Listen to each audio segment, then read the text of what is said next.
Okay, so show you two different things. So here we are. Can everybody see my screen?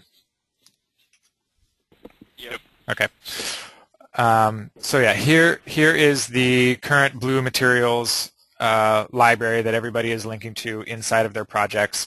As you can see, it's on the S drive, so you people in Waltham, you might not have experienced any issues, but for us in San Francisco, and I assume for people in Ann Arbor who have slow S drive access, trying to open your material palette inside of Revit is slow because it has to read this file every time.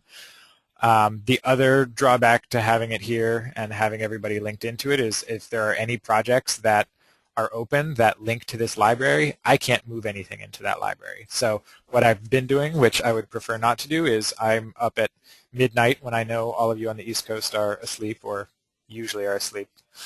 I go in there and I move things in there so that as you look at it the next day, everything's in there. But everything has to be closed out, and I would prefer not to spend too many nights up at midnight transferring materials because that definitely makes me want to go to sleep. So the solution that I'm proposing, which I think is going to help a few things, is I'm going to keep a new library, this is sort of the same as the old library, and I've just added a date to it to add sort of a versioning system so you know which version of the library you're using. And you'll take this file and copy it onto your local drive. So let me just show you. So on my desktop, this Revit files folder, this is where I store all of my local project files. And inside there I have projects, and this probably looks sort of familiar. You have your backup folders, and then these are all of your project files that you're working on. I created another folder within that one called support files, and then copied this blue material library from the S drive into my support files. So it's sort of like making a local version of this central file. It doesn't sync up the same way that they do, but the idea is you just do a copy and paste, and then you have this on your local drive rather than having it on the S drive, so that when you open up your material editor inside of a project, just get a project open and show you, it goes a lot faster.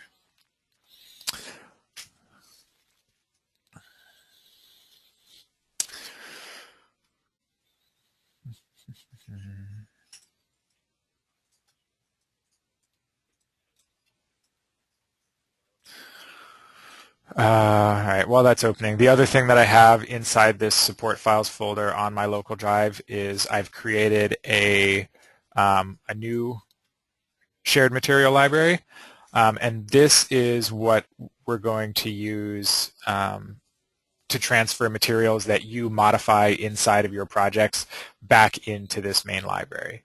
So once it opens, the idea is that you would create a new library for each project that you work on as you modify the materials in your project. You would save them to this library, and then at some sort of point, whenever you get done with the project, or whenever you're done doing the material editing, you would take this material, move it back into the S drive, and then shoot me an email or somehow let me know that you've moved that back into this folder. I'll open it up and I will move those materials into this standard file. And because you guys are all going to be working on, you're going to be linked into the file which is on your local drive and not in the one which is on the S drive, I can do this at a reasonable hour. And then after I make a new one, if there's another version, I can say, okay, I've added a bunch of materials in there. You guys can go in, grab this material library again, and it'll have the new date. Copy that back into your local drive, and then you'll link again to that local file when you've updated that to the new version. So I think this will solve a couple of issues in terms of our material updates. Easier for me, easier for you guys. Everything goes a little bit faster. And that system of exporting materials I've already used on sort of a limited basis as people have been going through generally the BOM stuff and updating materials. So you can see these are a handful that people have created, and I actually just moved all of these into that shared material file last night. And so I think this is in a fairly good state right now. I went through and checked off things in the Revit inventory whenever I moved them in. So everything looks like it's green with the exception of a couple down here. I'm not sure what these are supposed to be, so I need to do a little bit of research. And then for some reason I don't have that one. And then there's these combination ones, which are sort of a special case because of Anderson stuff that we can ignore for now because of the IQ stuff. So I think our library is in a pretty good state. I think this is a pretty good and easy to use system. So yeah, if you can start doing that, that would be really helpful for me. So I'll just show you how to load those in case you've forgotten. Under your Manage tab, click on Materials, and this point right here, when I was linked to that file in the S drive, it would honestly take me like a minute or two to open this because it's a fairly, it's like 6 megs, but 6 megs on the S drive for San Francisco is pretty slow. But you can see it opened up immediately now, which is really nice. And here you go. There's that material library that I have. This is the one you can see it's on Users, My Name, Desktop, Revit. So that's the local version. And then this is that project file or the project library that I made. The way that you do that is go down here to your little starburst, and you can say Open Existing Library, and then navigate to that local directory, that support file directory, Desktop, Revit, support files. So there you go. Just select that one, hit open, and then it'll show up in that browser. And then to create a new one, it's a similar process. You just go down here and say create new library, save it wherever you want to save it, and then it'll show up there. And the way that you move materials in here, so this is a little bit confusing at first if you're not sure how it works.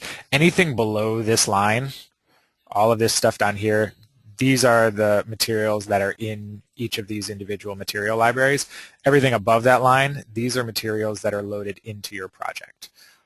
So to get materials from your project into your project-specific file, so if you've modified a material, added information to it, added a BOM lookup if it didn't have one of those, and you want to get that back into the main one, you just go up here, select, drag and drop, and now it's saved inside that that material file that you created.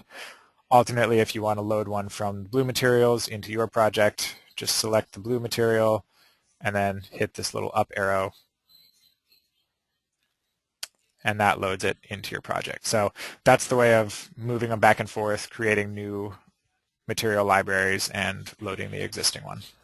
Hey Luke, can you merge or replace a material from the library into your project?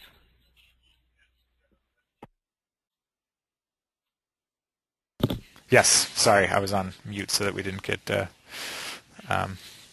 feedback. But yes, you can. So let's do that real quick. Let's modify this one just as a demonstration. So again, here's all of your BOM information. Let's say I had an older version of this material where the BOM number wasn't inside of it. So now that's an old material, and I want to move the new one from blue materials up here. So aluminum design within reach, move that up, and it gives you the option, do you want to replace the existing material? Do you want to keep both? If you say keep both, I think it renames it the same name and then has like a parentheses 1 inside of it, or you can just cancel. But if you say replace, brings it up, and now it's here, and you can see there's the information that was in the shared material library. So if I had a material that just said aluminum, and then I know it needs to be replaced with like this aluminum design within reach thing, I should go into the one that I have in my project, rename it to be exactly what the library name is, and then move it up, and it's going to replace it. I think that would work. The only danger in doing that is if you have, there are a lot of different aluminums. So if you have your aluminum material assigned to both, architectural grills and to design within reach furniture, you're going to end up with design within reach aluminum applied to your architectural grills, which isn't correct. So I'm just worried about like what I don't want to have to do is import a new material and then go through my entire model and change the material of, let's say, like cedar siding to the new cedar siding. You know what I mean? right, I want yeah. to do it in one swoop, right? Obviously, if I have different ones, then I want to like be a little more careful. But if I know that I have an old spec or old material, and you've updated yours, I just want to do it in one go. Yeah, so in I that think case, I then get it. yeah, you would want to rename it to be the exact same name. It's sort of like loading families. If the family and the family type are named exactly the same, it will do the overwrite, whereas if they're a little bit different, it won't. So yeah, that would be a good method for doing it is first rename your existing materials, and that way it'll automatically overwrite, and you won't have to go through and manually select and change out your properties inside your individual objects and all that sort of stuff. So yeah, that's a good point. But yes, I would say that would be the method for doing that. Hey, Luke. Yeah. Um, just a quick tip. Don't ever use an ampersand in a material name and then drag it into a library because it will completely corrupt the library. That is a very good tip, and I don't really want to know how you found that out. Yeah, I'd never even considered that, but thank you. Yeah, I was making the heat and glow materials and corrupted my own library. Oh, right, heat and glow. Yeah. Gotcha. Okay, yeah, good to know. The other advantage of doing this versioning system is that if something like that does happen and we accidentally blow up our material library, which I think has happened once before, and we were sort of able to recover it, but yeah, just having a little bit of a backup would be nice.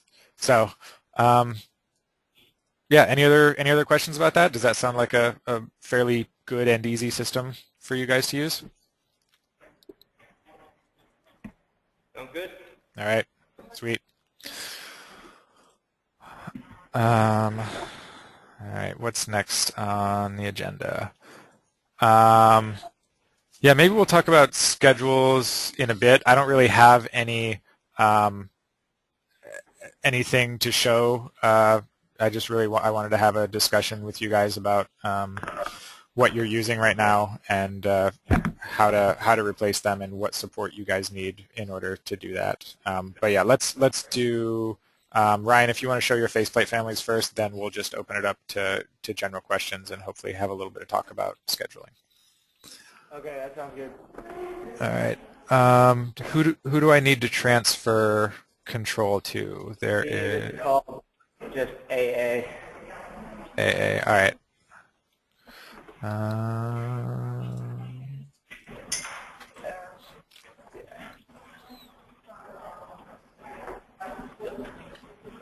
Okay, can everyone see my screen?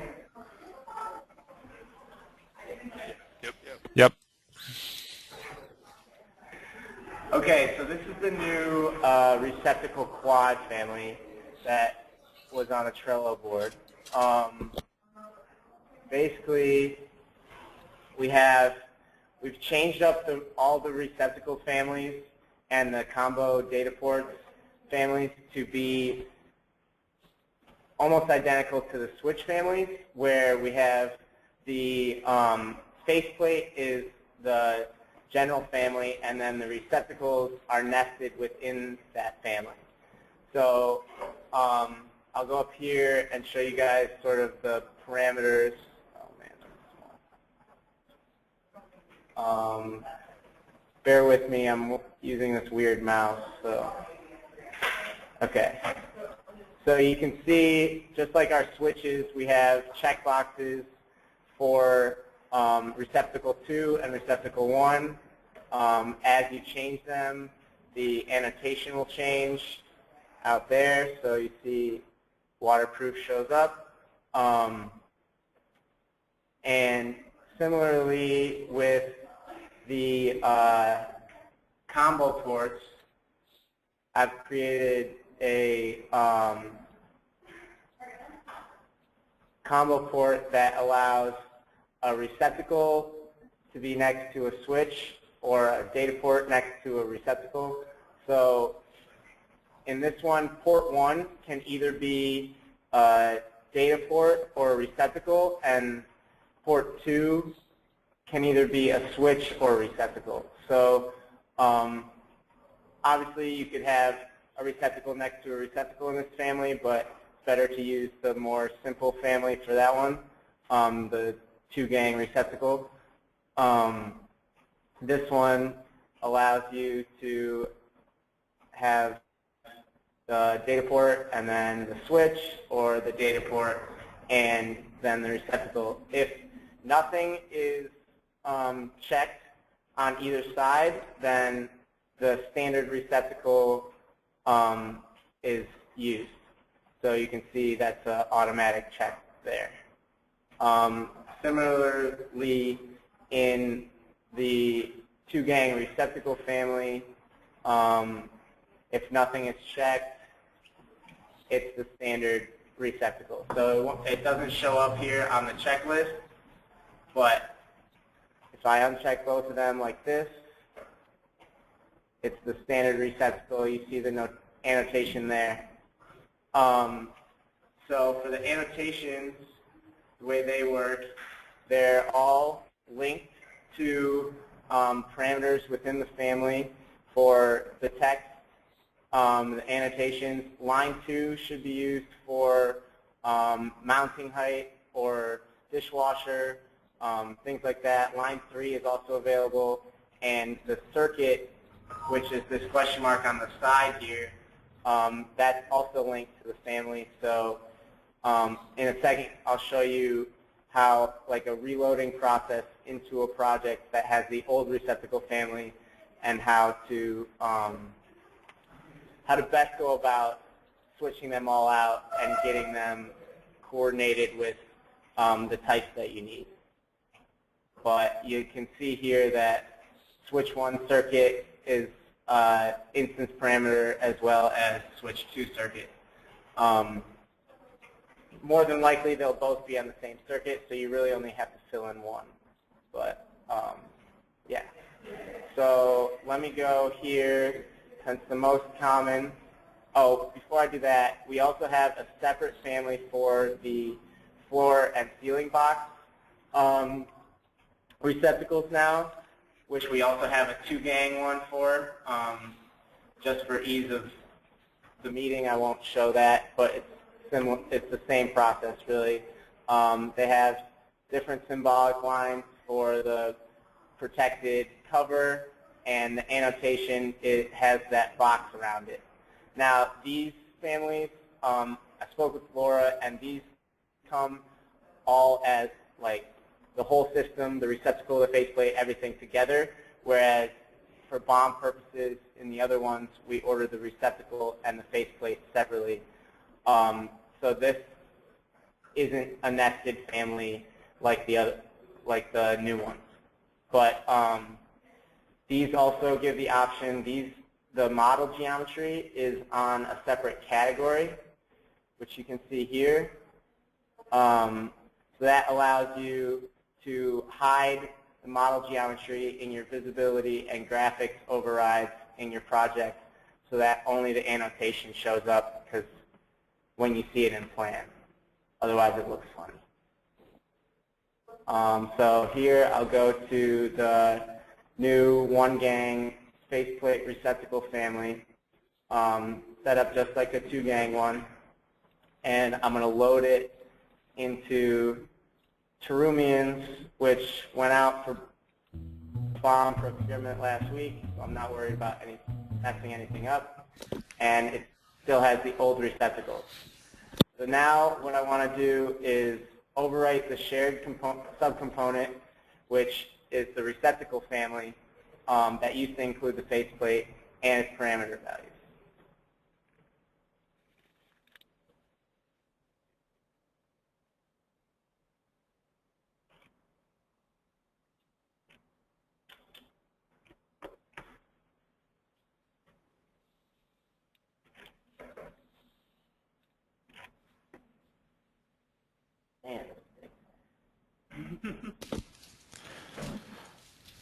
set up the server. Load time during a meeting always feels like it takes 3 times as long as if you're just working by yourself. Yeah, no, Kickstarter. Okay. Didn't have it on. Yeah. Okay, there we go. So now I'm going to go into the electrical plan. And you can see here that all my receptacles changed to just the insert. Now, the easiest, Andrew Daly did this today, so we figured out the easiest way to change them all to the new family is to select all the instances. Oh, it's just that type though. So you'll have to do it for the different types, but you select all the instances and you go up here and change it to the new faceplate one gang receptacle family. And now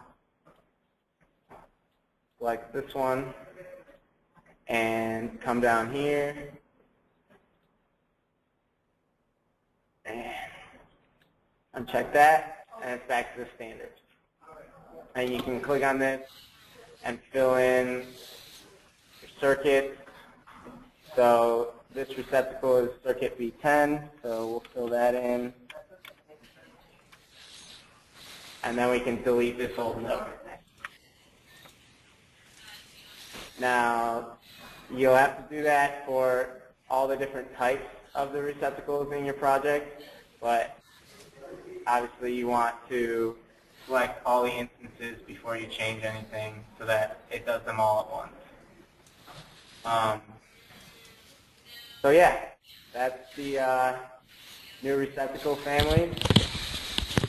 I hope it makes it easier for us in terms of BOM process, things like that. They seem to work all right. I'm going to load the 2-gang combo real quick and show you guys some of the combinations you could do.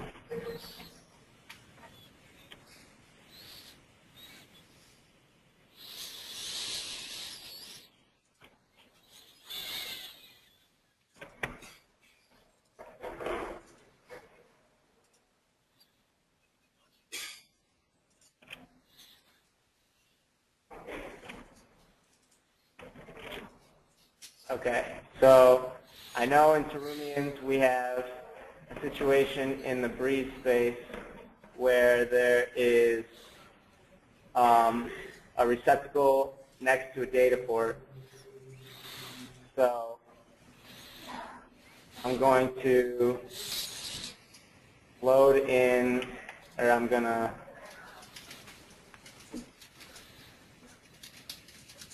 place the new family.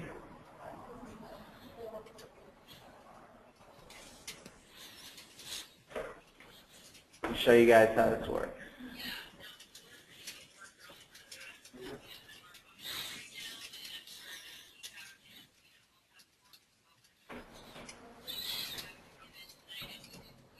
Okay, so now we can essentially get rid of this guy and this guy because we have a double gang with standard receptacle on one side and the data cable port on the other. The only thing we ran into today with this is some of the circuit annotations overlapping. So what I did was I deleted the circuit part from the data cable port annotation so that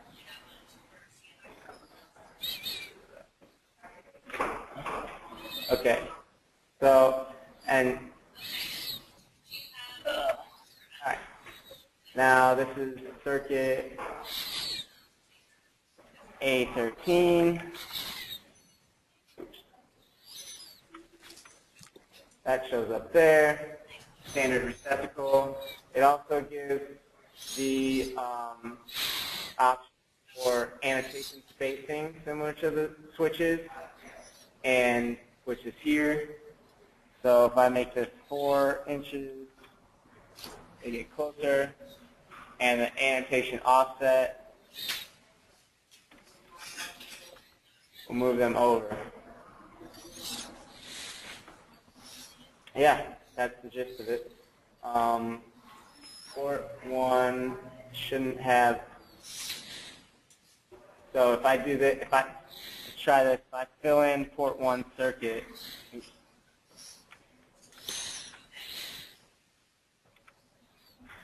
yeah, nothing will show up because the data cable port annotation is not there, not linked anymore, so that you only have 1 circuit annotation with just double gain. Any questions?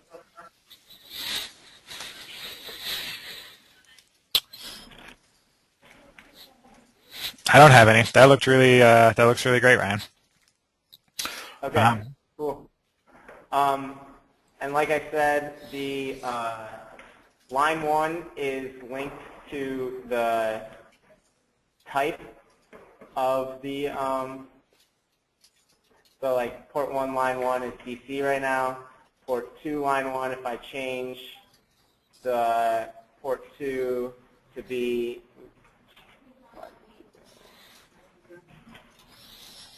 whatever that is, that wouldn't happen, but it's inside.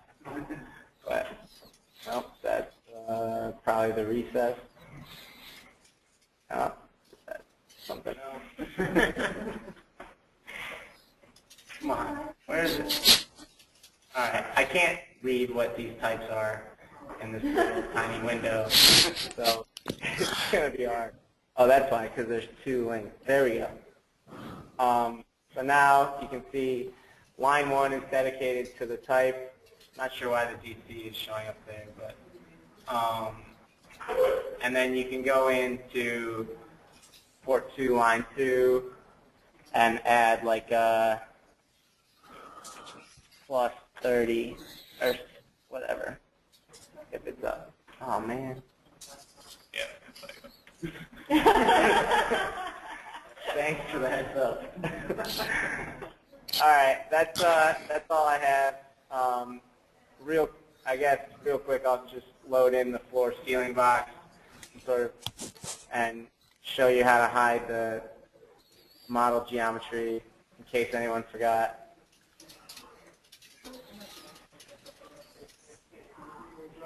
What? Oh.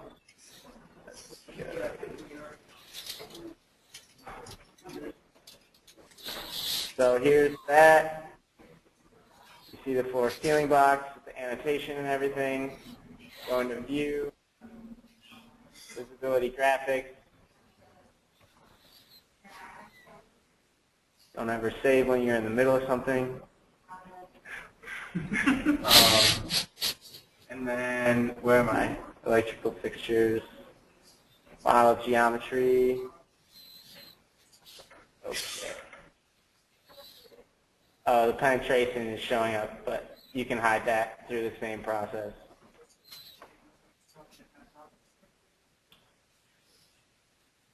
All right.